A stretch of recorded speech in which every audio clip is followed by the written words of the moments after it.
The dreaded HOA. So you're not sure about a homeowner association. So let's talk about the pros and cons of them. They get a really bad rap, but the reality is that nearly a quarter of Americans are part of one. And those that are actually seem to like them for the most part. I'm talking about the homeowners associations, HOA, that stands for Homeowners Association. And there are over 350,000 of them in the US. Before buying a property, you absolutely should check to see if your single family home or condo or whatever it is, townhome, is part of an HOA. And you should do that because you've got to make sure that it's the right long term decision for you. So let's talk about a few of the pros, a few of the cons that you should consider when you're buying a home or a condo, a townhome with an HOA. All right, let's start with the pros. Pro number one is that you are part of a neighborhood and it will probably look better because there is an HOA with rules and regulations. An HOA's primary focus is to keep the community to a particular standard.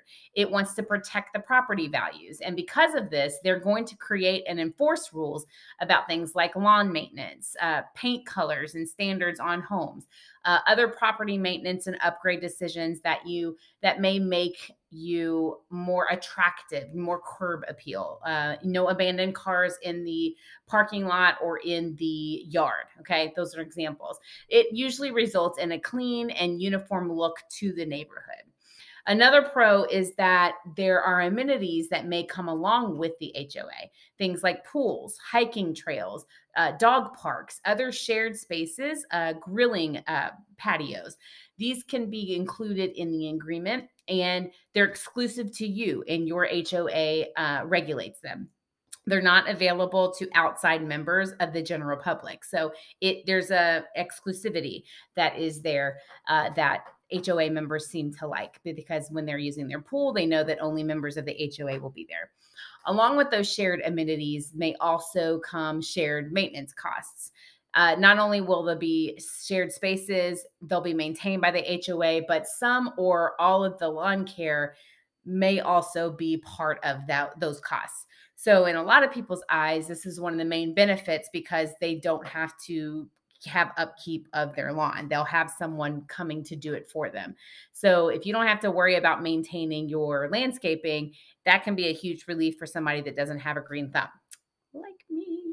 All right, so let's talk about some of the cons. The biggest con are the dues. Some of the HOA fees are extremely high and some are reasonable, but the money is used to take care of the spaces, the amenities, the maintenance, street lamps, snow removal. All of those things sometimes are included, and it's got to come from somewhere. It's how it comes from the homeowner's pockets. By entering the HOA agreement, you are legally responsible for the yearly dues that keep the HOA running. And they will place a lien, or they can place a lien on your home if you don't pay those dues. So it is an obligation that you will have to pay. In fact, your mortgage a lot of the times is considered related to the monthly payment for that HOA. Another con is the lack of freedom that comes with being in the HOA. If you want to paint your door bright pink, then the answer could be no, because that might be against the rules and regulations. You might want to add a Four Seasons room, a weathered sunroom. Maybe that is also against the regulations.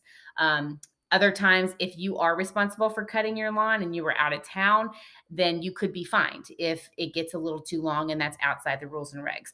So you're certainly not free to do whatever you'd like to do on your own property. And that can rub some people the wrong way if you don't have complete freedom on what color your shutters are and your doors and how long your grass is and that kind of thing.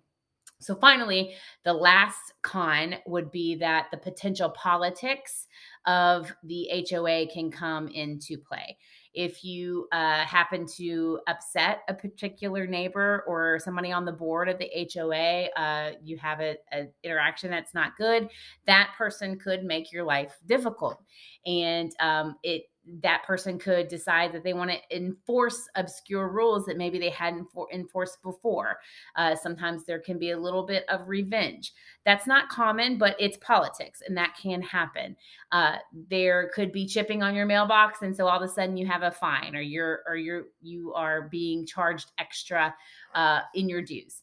So That is something to consider. It is not normal necessarily, but it's something to consider. If you are like dire enemies with the HOA president, then that could cause challenges for you in that neighborhood.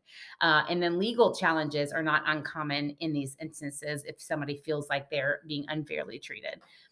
However, having said all that, the majority of people who belong to an HOA consider it a positive experience. And over 90% of people have a good relationship with their HOA board members. And you also can get involved. If you don't like something that's happening, you can become part of the board. You can engage. And that's always a good thing to have an engagement in your neighborhood.